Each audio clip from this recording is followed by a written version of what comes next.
আন্দামানে March মাসের 1 তারিখে আমরা গিয়েছিলাম। আন্দামানে মার্চ মাসে কিন্তু আমরা খুব ভালো ওয়েদার পেয়েছি। আমাদের ফ্লাইট ছিল খুব ভোরবেলায়, সেই জন্য রাতেই আমরা এয়ারপোর্টে চলে গিয়েছিলাম।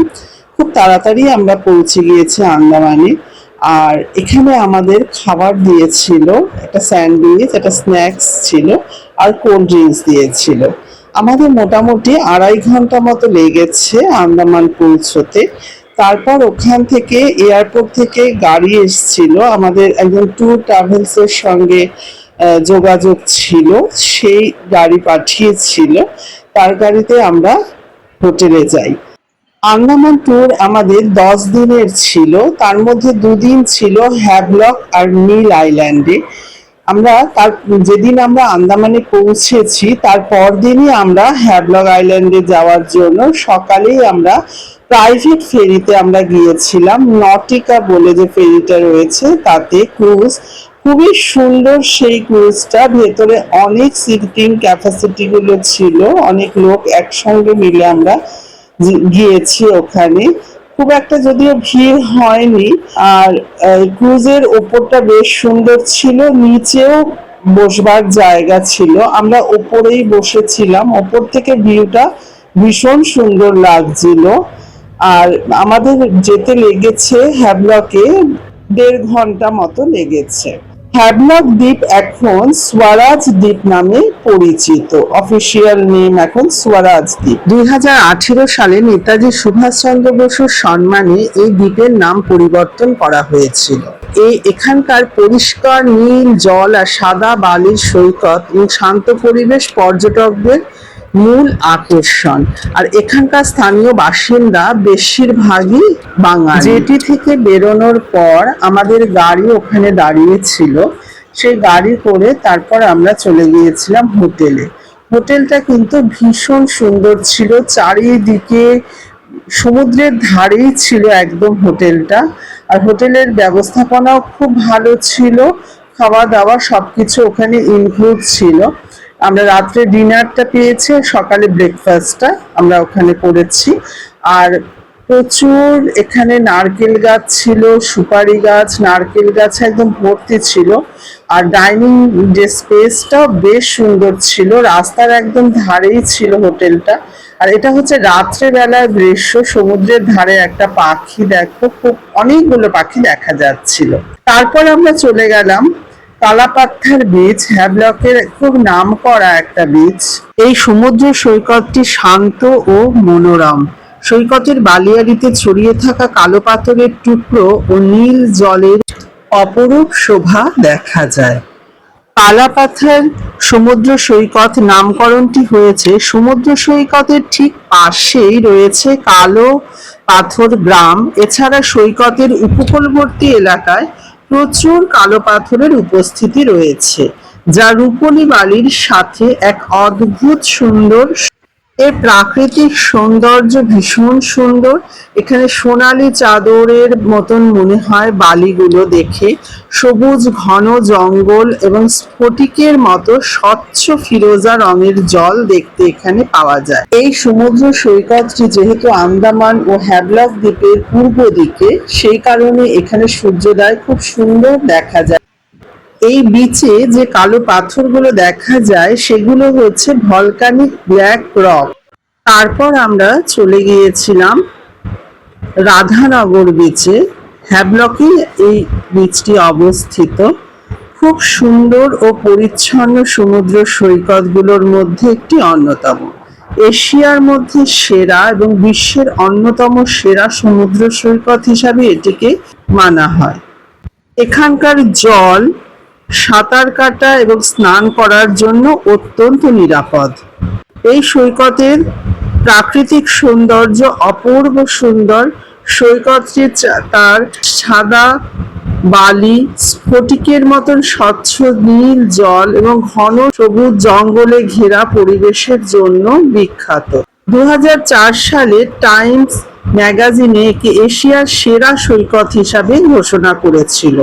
এটি একটি আন্তর্জাতিক ব্লু ফ্ল্যাগ সার্টিফাইড সৈকত, যা এর উচ্চ পরিবেশগত মান ও পরিচ্ছন্নতার প্রতীক। এখানকার সূর্যাস্তের দৃশ্য অত্যন্ত মনোরম। দুপুর ৩টের পর থেকেই পর্যটকরা সৈকতে ভিড় করতে শুরু করে এই দৃশ্য দেখবার জন্য। হ্যাভলক থেকে স্কুটারেরও ব্যবস্থা আছে এই বিচগুলোতে যাওয়ার জন্য। কেউ যদি নিজের মতো স্কুটার নিয়ে বিচগুলোতে ঘুরতে চায় সেই ব্যবস্থাও সেখানে রয়েছে। অক্টোবর মাঝামাঝি থেকে মে মাস পর্যন্ত এই বীজগুলো ভ্রমণের একদম আসল সময়। তার পরদিন আমরা চলে গিয়েছিলাম নীল দ্বীপে, যেটা এখন শহীদ দ্বীপ নামে পরিচিত। পোর্ট ব্লেয়ার থেকে এটা ৩৬ থেকে ৪০ কিলোমিটার উত্তর পূর্বে অবস্থিত। আমরা নটিকা করেই আবার নীল আইল্যান্ডে গিয়েছিলাম। নটিকাতে আমাদের টাইম লেগেছে ১ ঘন্টারও কম আমাদের টাইম লেগেছে। তারপর আমরা চলে গিয়েছিলাম হোটেলে, সেখানেও আমাদের গাড়ি রাখা ছিল। হোটেলে আসবার পর আমরা একটু বিশ্রাম করে তারপর আমরা বেরিয়েছিলাম। হোটেলটা কিন্তু ভীষণ সুন্দর ছিল, আশপাশের পরিবেশটা বেশ ভালো ছিল, প্রচুর গাছ ছিল চারিদিকে, ব্যালকনি থেকে সবকিছু দেখা যাচ্ছিল। নীলদ্বীপের প্রধান দর্শনীয় স্থানগুলো হচ্ছে Bharatpur beach, Lakshmanpur beach, natural beach, Sitapur beach. এগুলো হচ্ছে দর্শনীয় স্থান। সীতাপুর বিচ হচ্ছে সূর্যোদয়ের জন্য ভীষণ বিখ্যাত। তারপর আমরা চলে গিয়েছিলাম, প্রথমেই গিয়েছিলাম ভরতপুর বিচে, যেখানে প্রবাল খুব সুন্দর দেখা যায়। আমরা গ্লাস বোর্ডের সাহায্যে সমুদ্রের নিচে সব প্রবালগুলো দেখেছি, এত অপূর্ব লাগছিল কোরাল রিফগুলো দেখতে। আর গ্লাস বোর্ডে যে আমাদের গাইড ছিল সমস্ত কিছু আমাদেরকে বুঝিয়ে দিচ্ছিল। প্রচুর ধরনের কোরাল আমরা দেখতে পেরেছি, যেমন finger coral, table coral, mushroom coral, brain coral, তারপর কিউকাম্বার বলে এক ধরনের সমুদ্রের পোকা হয়, সেটা বেশ বড় হয় দেখতে, সেগুলো আমরা দেখতে পেরেছি। আর গ্লাস বোর্ডের সামনে সব মাছগুলো খুব সুন্দর করে চলে আসছিল, একদম খুব ভালো লাগছিল দেখতে। তোমরাও দেখতে পাচ্ছ, জলটা খুব স্বচ্ছ ছিল, খুব সুন্দর দেখা যাচ্ছিল। স্টারফিশও আমরা এখানে দেখতে পেরেছি। এই ভরতপুর বিচে স্নরকেলিং, স্কুবা ডাইভিং সবকিছুর ব্যবস্থাই আছে। এই বোটে ঘোরানোর টাইমিং আধা ঘন্টা থেকে শুরু হয়, ১ ঘন্টা পর্যন্ত ওরা ঘোরায়, সেই হিসাবেই টাকাগুলো ঠিক করে ওরা। এই কোরাল রিফ দেখার ব্যবস্থা জলিবয় বিচেও রয়েছে, তবে ভরতপুর বিচেও খুব সুন্দর আমরা দেখতে পেরেছি। এখানে টাকার অ্যামাউন্টটাও অনেকটাই কম ছিল। এখানে যে সমস্ত কোরালগুলো দেখা যাচ্ছে সবই কিন্তু জীবিত কোরাল। আমাদের গাইড সব দেখিয়ে বুঝিয়ে দিচ্ছিল। বেশিরভাগ আমরা এখানে ফিঙ্গার কোরালই দেখতে পেরেছি, তবে ব্রেন কোরালও প্রচুর আমরা দেখেছি। আর নিমো যে মাছটা হয় সেই মাছটাও কিন্তু আমরা দেখতে পেরেছি। নিমো মাছটা কিন্তু জলের অনেকটাই গভীরে থাকে, সেই মাছটাও দেখার সৌভাগ্য আমাদের হয়েছে। তারপর আমরা চলে গিয়েছিলাম লক্ষ্মণপুর বিচে। এই লক্ষ্মণপুর বিচে খুব সুন্দর সূর্যাস্ত দেখা যায়। আর এই বিচটি হচ্ছে খুব পাথুরে টাইপের বিচ। আর এখানে হাওড়া বিচ যেটাকে আমরা বলি, কোরাল হাওড়া বিচটা এখানেই রয়েছে। বিচটা দেখতে ভীষণ সুন্দর। ভাটার সময় এই বিচে যেতে হয়, সেই টাইমিংটা ওরা জানে, সেই সময় এই বিচে নিয়ে যাওয়া হয়। ভাটার সময় এই বিচটাতে গেলে প্রচুর মাছ এবং সামুদ্রিক প্রচুর প্রাণী দেখতে পাওয়া যায়। ন্যাচারাল যে অ্যাকোরিয়াম তৈরি হয়েছে, এখানে দেখতেই পাচ্ছ সমস্ত ন্যাচারাল অ্যাকোরিয়াম। এখানে সব সমুদ্রের সব মাছগুলো এখানে এসে তখন ঘোরাফেরা করে, আবার জোয়ারের সময় কিন্তু আবার সেই মাছগুলো আবার সমুদ্রে চলে যায়। ভাটা যখন হয় সেই সময় মাছগুলো এখানে থেকে যায়, জোয়ারের সময় আবার সেগুলো সমুদ্রে চলে যায়। ভরতপুর বিচকে অনেকে ন্যাচারাল কোরাল অ্যাকোরিয়ামও বলে থাকে। খুব সুন্দর দেখতে লাগছিল, মাছগুলো এখানে সব চলাফেরা করছে। এখানে কোরাল, বিভিন্ন ধরনের মাছ, cucumber, sea cucumber, star fish, আমরা অনেক কিছু দেখতে পেরেছি। বেশ বড় ধরনের ব্রেন কোরাল আমরা দেখতে পেরেছি। এই কোরালটা কিন্তু জীবিত।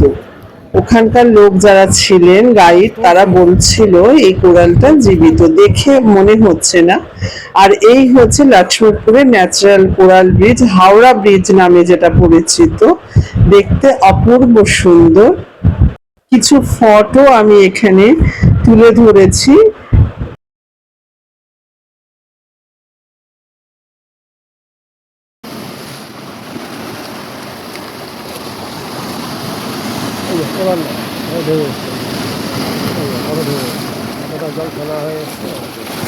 তারপর আমরা লক্ষ্মণপুর বিচ থেকে আর একটা বিচে আমাদেরকে নিয়ে যাওয়া হয়, লক্ষ্মণপুর বিচেরই আর একটা সাইডে, যেখানে খুব সুন্দর সূর্যাস্ত দেখা যায়।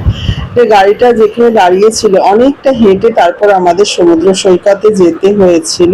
খুব সুন্দর সূর্যাস্ত এখান থেকে দেখা যাচ্ছিল। এখানে রাত্রেবেলা দূরবীনের মাধ্যমে নক্ষত্রগুলোকে দেখানো হয়। তারপর দিন আমরা রওনা দিয়েছিলাম আবার পোর্ট ব্লেয়ারের উদ্দেশ্যে। সকালে আমাদের যে ফেরি ছিল, ওশান ভিল যে ফেরিটা ছিল, তাতে আমরা গিয়েছিলাম পোর্ট ব্লেয়ারে। খুব সুন্দর আমাদের জার্নিটা হয়েছে।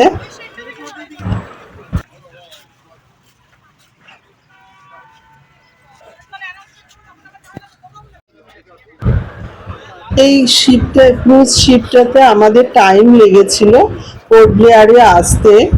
মিল আইল্যান্ড থেকে প্রায় 1.5 থেকে 2 ঘন্টা মতো আমাদের টাইম লেগেছে। খুব সুন্দর আমাদের এই জার্নিটা হয়েছে। যেহেতু খোলা ছিল, আমরা নিচে বসেছিলাম, দোতলা ছিল এই ক্রুজটাও, আমরা নিচটায় বসেছিলাম।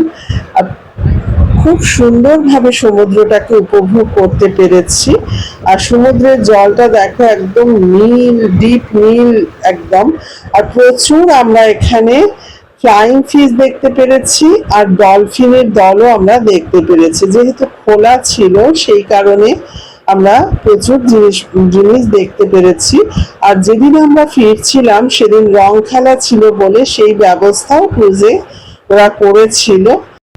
পোর্ট ব্লেয়ার থেকে নটিকাতে আমরা নীল আইল্যান্ড আর হ্যাভলক আইল্যান্ডে এসেছিলাম, কিন্তু ফেরবার সময় যেহেতু এই ওশান ভিলে আমরা পোর্ট ব্লেয়ারে গিয়েছি, এই জার্নিটা আমার ভীষণ ভালো লেগেছে।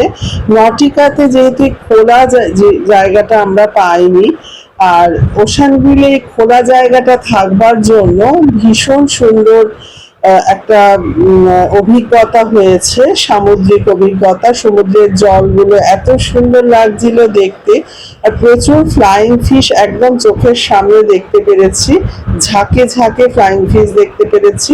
এই অভিজ্ঞতাটা কিন্তু ভীষণ ভালো ছিল। তারপর সেদিনই আমরা পোর্ট ব্লেয়ারে ফিরে তারপর আমরা চলে গিয়েছিলাম মুন্ডা পাহাড় বিচে। আন্দামানের দক্ষিণ প্রান্তে চিড়িয়াটাপুর কাছে অবস্থিত এই মুন্ডা পাহাড় বিচ একটি অত্যন্ত সুন্দর এবং শান্ত সমুদ্র সৈকত।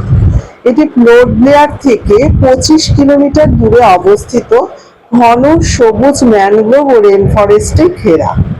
সমুদ্র সৈকত থেকে 2 কিলোমিটার পথ হেঁটে ট্রেকিং করে মুন্ডা পাহাড়ের চূড়ায় পৌঁছানো যায়।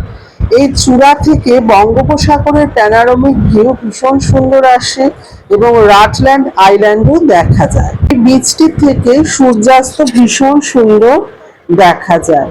এই বিচটিতে বিভিন্ন গাছের গুঁড়ি দিয়ে বিভিন্ন রকমের ফার্নিচার দেখা যায়, এটি একটি অন্যতম আকর্ষণ।